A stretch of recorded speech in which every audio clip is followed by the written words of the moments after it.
자기가 젊을 때 했던 것만큼 활동은 하기가 어렵다 그 얘기죠. 네. 그렇다고 하더라도 예를 들면 자기 연령이나 분수에 맞춰 가지고 구한다면 그건 얼마든지 있어요 사실. 네. 그런데 이제 젊을 때를 생각해서 아 이런 건 안 돼, 이런 건 안 돼, 이걸 다 빼버리니까 할 일이 없어지는 거예요. 박사님 안녕하세요. 네, 안녕하세요. 네, 박사님 또 저희 채널에 나와주셔서 제가 너무 감사드립니다. 다들 이제 똑같은 걱정을 하는 채널이거든요. 돈에 대한 걸 좀 걱정도 하고 노년에 어떻게 살아야 될까 이런 것들도 고민 많이 하는데 거의 90년 또 사셨잖아요. 그래가지고 저희 이제 인생 후배들한테 좋은 얘기 좀 해주시면 좋겠다 생각해서 네, 제가 모셨습니다. 이 돈이라는 게 이 노후에 좀 얼마나 중요한가. 사실 젊은 사람들 다 돈 거리면서 지금 막 살고 있는 이 한국에서 노후에는 돈이 어떤 의미를 갖고 있을까요? 노후뿐 아니라 젊을 때도 돈이 필요하고 어릴 때도 돈이 필요하고 그래요. 네. 그거는 뭐냐면 우리 사회의 그 조직 자체가 자본주의 사회이기 때문에 그 이제 돈이 상당히 귀중한 역할을 하게 되는 거죠. 근데 이제 돈에 대해서 나한테 물으면 내가 대답할 말이 별로 없어요. 왜 그러냐면 내가 돈에 대해서 어릴 때부터 잘못 생각한 게 있어. 돈은 나쁜 거라고 생각했어. 네. 왜 그러냐면 돈 때문에 뭐 이제 다툼도 생기고 돈 때문에 범죄도 생기고 그런 걸 내가 어릴 때 많이 봤거든요. 내가 생각을 잘못한 게 그 돈이 나쁜 게 아니잖아요. 그걸 어떻게 사용하는가에 따라서 좋은 결과도 낼 수 있고 또 나쁜 것도 될 수 있고 한데 네. 나는 그걸 생각을 어릴 때 못 해가지고 돈 자체가 나쁘다고 생각해요. 그러니까 돈을 뭐라고 할까 돌보듯이 네. 그래서 어디서 돈에 대해서 물으면 내가 대답할 게 없는데 거꾸로 생각하기에 이런 것도 대답이 될 수 있겠구나. 왜 그러냐면 나 같은 생각을 해서는 안 된다. 네. 이런 내용으로 이 얘기를 하면 되는데 돈은 정말로 필요합니다. 노인 세대로 이제 저보들 이제 40, 50대 노후 준비가 돼 있어야 돼요. 그냥 옛날처럼 자녀에게 주고 누구한테 줘버리고 없고 다른 뭐 이거는 안 돼요. 자기 앞을 자기가 가릴 수 있을 만한 그 액수는 잘 모르겠어요. 내가 모르긴 하겠지만 최소한 사회적인 역할을 본인의 신분에 맞게끔 할 수 있을 정도의 돈은 준비가 돼 있어야 된다고 생각해요. 이 노후라는 거를 결국에 좀 행복하게 좀 보내려면은 뭐 돈 말고도 그럼 뭐 다른 거를 또 추구하셨을 것 같은데. 돈 말고도 다른 거라면은 이제 여러 가지 뭐 학문적이라는 거든지 뭐 운동하는 사람은 운동이라든지 네. 아니면 뭐 자기 직장을 통해서 자기가 생각하고 있는 가치를 추구한다든지 뭐 여러 가지 방법이 있잖아요. 우리가 사는 게 다 그런 거예요. 네. 그러니까 돈이 아니라도 그런 중요한 게 많지만은 그 많은 것도 지금 내가 생각해 보니까 돈이 없이는 이루어질 수 없는 거다. 네. 역으로 지금 그런 생각이 들어요. 뭐 지금은 그냥 내가 이제 내 앞을 가릴 정도는 돼 있으니까 네. 그래도 다행이다 하고 내가 이제 이런 얘기를 하는데 지금 이 방송을 듣는 분이 계시다면은 돈은 정말로 필요한 거다. 이 인식을 가지셔야 될 것 같아요. 네. 그러면 일찍부터 좀 준비를 하셔야 될 것 아니에요. 그죠? 네. 그런데 내 생각했듯이 돈이 나쁜 거는 절대 아니에요. 돈을 나쁘게 번다든지 나쁘게 사용한다든지 이 인간의 행동이 나쁜 거지. 네. 돈 자체는 좋고 나쁘고 없어요. 그런데 이제 우리가 살고 있는 사회 자체가 자본주의 사회이기 때문에 돈의 가치를 중심으로 살아가는 사회예요. 그러니까 꼭 돈을 많이 버세요. 그럼 아까 조금 일찍 준비를 해야 된다 이렇게 말씀을 해주셨는데 뭐 그 준비라는 게 뭐 언제쯤부터 시작을 하면 좋을까요? 근데 이제 한참 자녀를 낳고 키우고 이럴 때는 그 준비하기가 좀 어려워요. 네. 그만큼 풍부하게 뭐 예를 들면 월급이 나온다든지 자영업을 하면 이익이 나온다든지 이러면 이제 저축이 돼서 되는데 대체로 그때는 이제 자녀를 키우고 뭐 자기 역할을 수행하는데 여러 가지 돈도 들고 그러니까 그런 여유가 좀 적지 싶어요. 그래도 그때 할 수 있을 만큼은 하시는 게 좋겠고 마지막 라인이 있어. 이때 놓치면 안 된다. 그게 내가 40, 50대라고 생각해요. 40, 50대가 넘어가면은 40, 50대가 어렵다. 넘어가면은 늦어요. 물론 뭐 어떻게 살든지 살기야 살겠지만은 우리 사회가 변동하는 데 따라서 내가 적응해가면서 살아가려고 하면 그것도 만족스럽게 살려고 한다면은 그게 좀 늦다 그런 생각이 들어요. 그래서 여러분들은 지금부터라도 말이지 지금이라도 늦지 않으니까 네. 그런 준비에 대해서 좀 생각을 하시면 좋겠어요. 그런데 어떻게 준비하느냐 이거는 내가 해답을 갖고 있지 못해요. 네. 그럼 요새 뭐 그런 전문가들이 많잖아요. 네.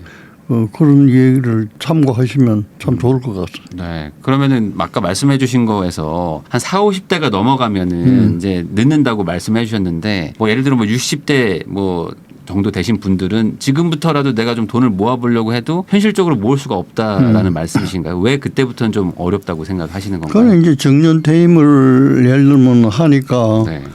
지금까지 이제 직장에서 내가 받던 월급이라는 게 없어지잖아요. 네. 일정 수입이 없어지는 거예요. 그렇다면 이제 다른 그 직장을 구해가지고 그걸 보충을 해야 되는데 지금 젊은 사람도 취직하기가 어려운데 연세가 든 분들은 그런 거 하시기가 참 어려울 것 같아요.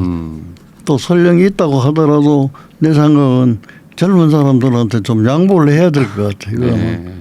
이제 그렇기 때문에 내가 늦다는 표현을 하고 그다음에 또 늦다는 것은 40대 50대 그때보다는 체력도 떨어지고 생각이라는 것도 좀 좁아져요. 젊을 때부터 뭐 하다가 실패를 해도 또 일어나서 또 하고 된다 이런 생각이 있거든. 그러나 이제 나이가 들면은 그런 게 자꾸 축소돼요. 걱정도 많아지고 그러니까 이제 실리는 없으면서 걱정이 많아지는 거예요. 그러면은 이제 50대가 넘어서 이제 60대 뭐 70대가 되면은 아까 말씀하신 것처럼 어떤 뭐 지금의 삶을 뭐 유지할 방법이야 어떻게든 뭐 찾으시겠지만 그게 이제 만족스러운 수준까지는 좀 어렵다. 그렇지. 그러니까 미리 만족스러운 그런 자기가 젊을 때 했던 것만큼 활동은 하기가 어렵다 그 얘기죠. 네.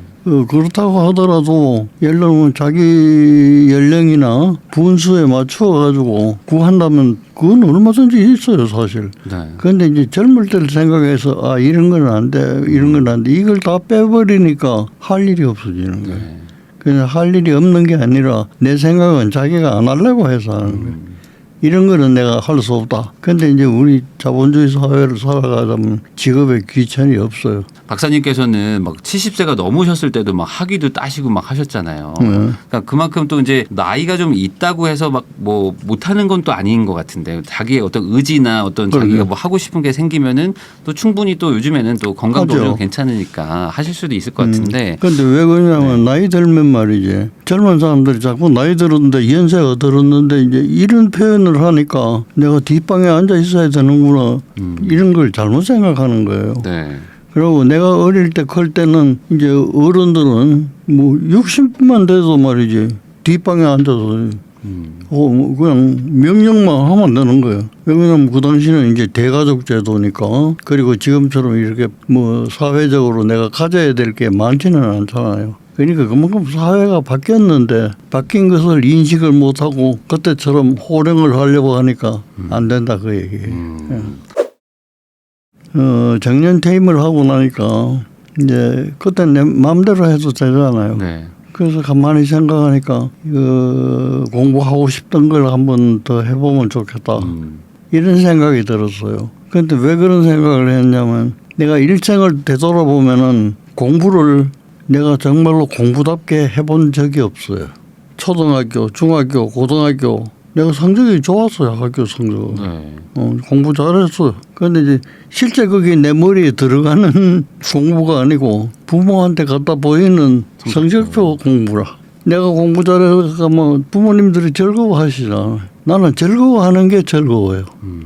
그래서 이제 공부를 했는데 사실 공부는 그래 해가지고 될 게 아니잖아요. 내 게 아니거든요. 대학교 들어가서는 처음 알아서 아 이거는 그게 아니구나. 알긴 알았지만은 그걸 하기가 너무 어려워요. 의과대학인데 그게 나하고 이제 뭐라고 할까 성격적으로 이 과대학하고도 좀 맞지도 않고 이래서 딴짓을 내가 많이 했어요. 말하자면 뭐 동아리 활동이라든지 네. 뭐 이런 걸 많이 하다 보니까 공부다운 공부를 못 했거든요. 그래서 내가 사실은 졸업할 때까지 교수를 하고 싶었어. 의과대학 교수를 해가지고 어떻게 해서 이제 후학을 좀 가르쳤으면 좋겠다 이런 생각을 했는데 뭐가 모자르냐면 실력이 모자라. 그래서 내 혼자 생각에 학생들 앞에 서가지고 그래도 양심의 거리낌이 없을 정도로 내가 있다면은 실력이 많을수록 좋지만은 최소한 그 정도는 있어야 내가 학생 앞에 서겠다 이 생각을 한 거예요. 네. 그런데 졸업을 4.19, 5.16 이걸 맞다가 보니까 말이지 나한테는 막 아주 어려운 시기가 10년간 계속이 된 거예요. 네. 그 나와서도 또 공부를 못한 거예요. 뭐 수련이 하다가 뭐 취소되고 뭐 복잡해. 그래서 포기했어요.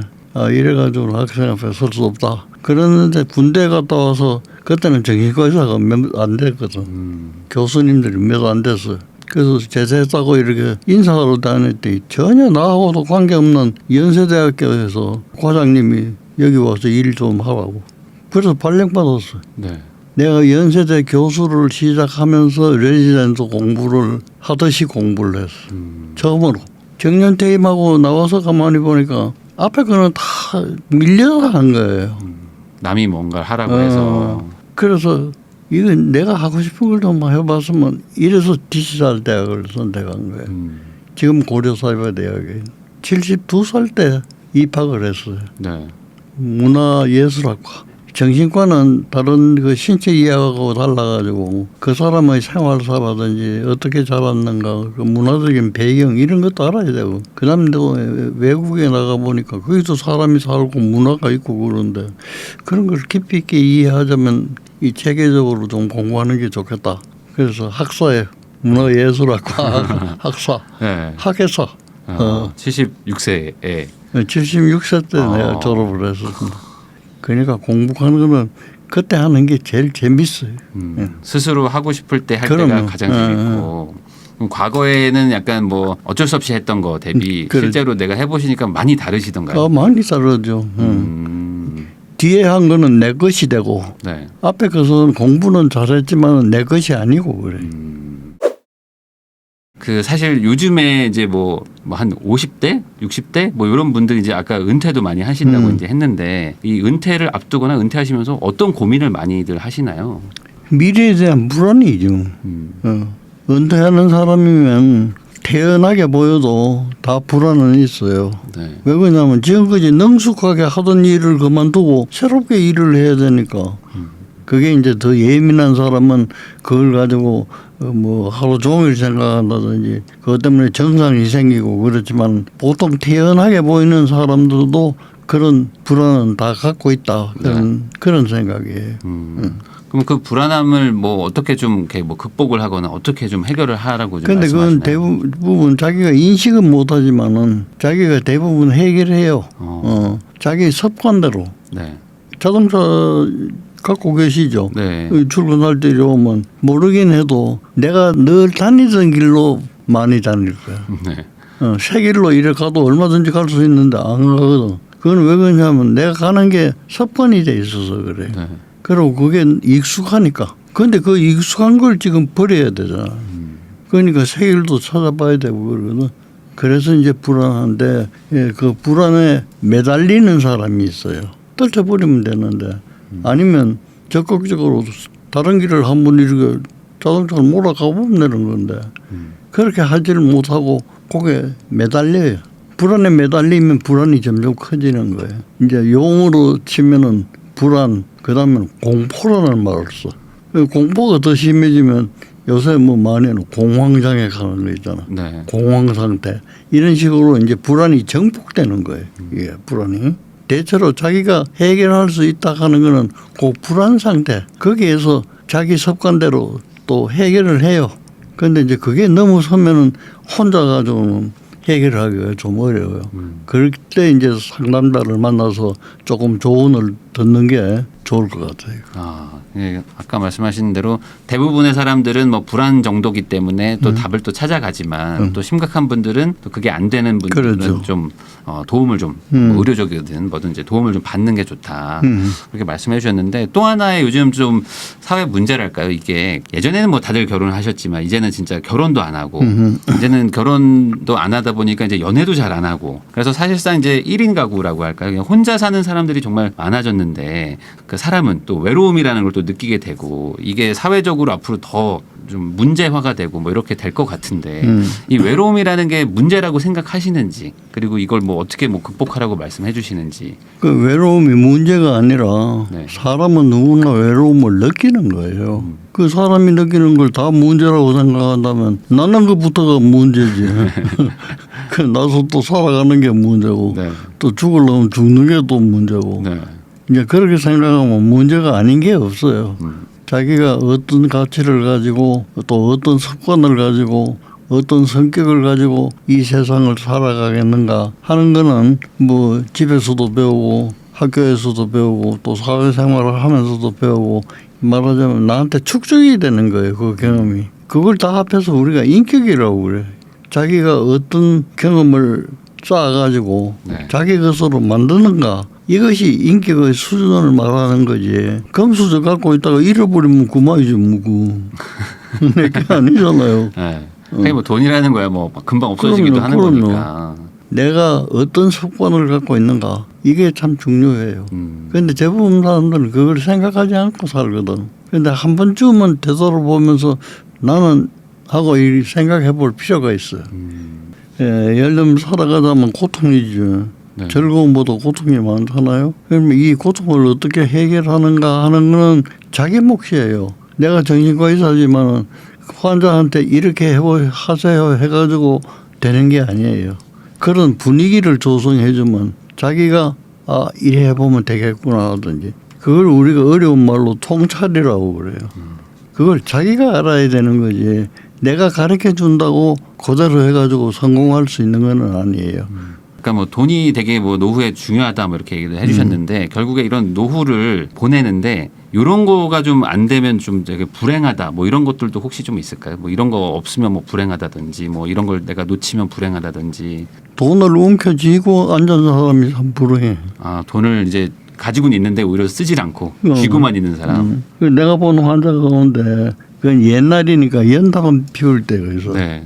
겨울에 그때 부자는 예를 들면 아주 부자 말고 네. 중간 정도의 부자는 겨울 날 수 있는 연탄 한 100장 그다음에 또 김장 한 100포기 정도 해놓으면은 겨울 준비 끝이라.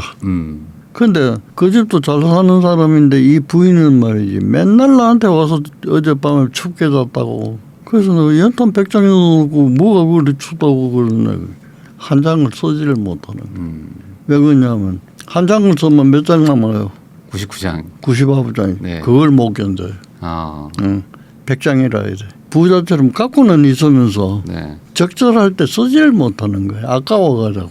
제가 경제는 잘 모르지만은 경제적으로 머리가 발달돼 있다는 사람은 이런 사람이 아닐까 하고 내 혼자 생각해. 잘 벌고 잘 쓰는 사람. 맞아요. 사람들이 다들 막 이렇게 벌려고 열심히 노력하다 보면 어느 순간 돈이 또 돈을 벌기 때문에 돈을 못 쓰게 되는 게 또 있더라고요. 네. 그리고 돈 버는 재미도 굉장히 있을 것 같아요. 예를 들면 뭐 통장에 말이지 한 달에 100만 원씩 들어오면 뭐 10달경이면 1000만 원 되잖아. 네. 차곡차곡 모이면 얼마나 재밌겠어요. 네. 나는 그런 경험은 없지만 재밌을 것 같아요. 네. 그런데 그 재미에 붙어가지고 이걸 어떻게 써야 된다는 걸 모르는 거예요. 결국에 이제 벌기도 잘 벌어야 되지만 물론이죠. 네, 번 것도 결국에 이 돈이라는 건 수단이니까 이걸 또 잘 쓰는 것도 그게 어찌 보면 이제 행복한 인생을 위한 일이다. 이렇게 좀 설명해 주신 것 같습니다.